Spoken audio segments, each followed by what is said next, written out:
Well, it's been quite a while since I've uploaded any videos with questions from community college students, which I'm now referring to as Series 1 Buddhism Q&A videos.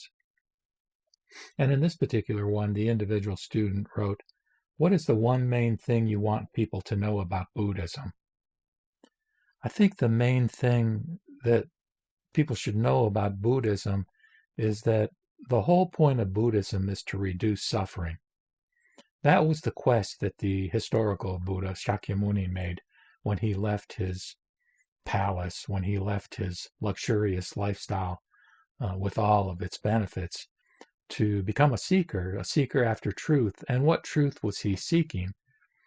In a sense, some of the Buddhist scriptures and later focuses on the idea of finding the true nature of reality.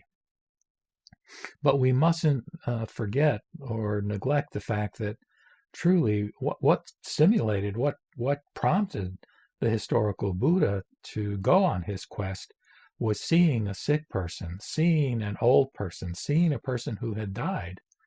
And so again, his quest was to find the answers to the problem of suffering. And in all the later forms of Buddhism, when you distill them down to their ultimate form, I think that's really the issue.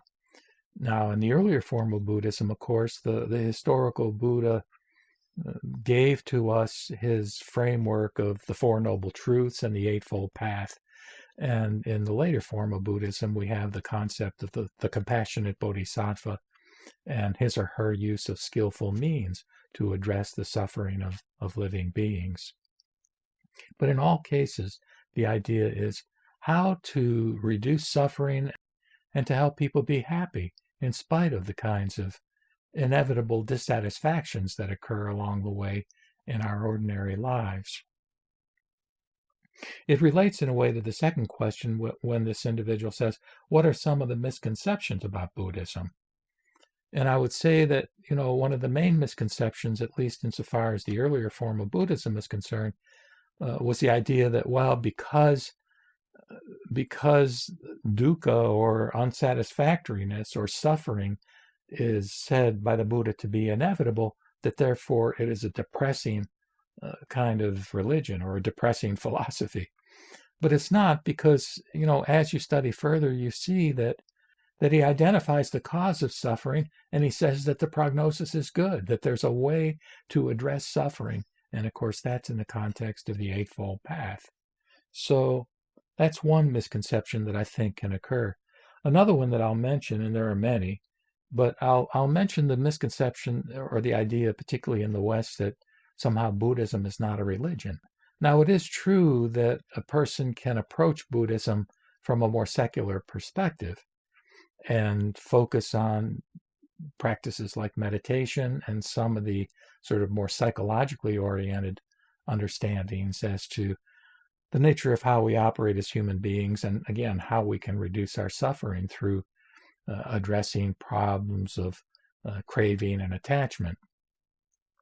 But clearly, when you dive into the scriptures, the sutras, especially within the Mahayana tradition, it's clear that there is a focus on cosmic Buddhas and Bodhisattvas and on the importance of faith, the importance of reliance upon the Buddha or the Buddhas.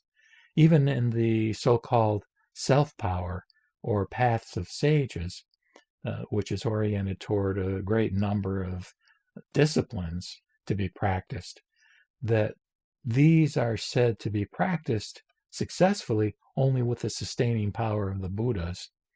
And of course, as far as the other power practices, these explicitly talk about faith. And of course, one of the key traditions in that regard is the Pure Land tradition. So those are a couple of comments, and again, I'm labeling these series of videos where I focus on the college students' questions as Series 1, as contrasted with Series 2, which are questions that have come up on my channel. These college students have had no exposure to Buddhism, but they're very sharp and they come up with good questions, and I appreciated having the opportunity to speak with them, and now maybe to respond to some of those questions via these videos on this channel. So for what it's worth, those are my comments.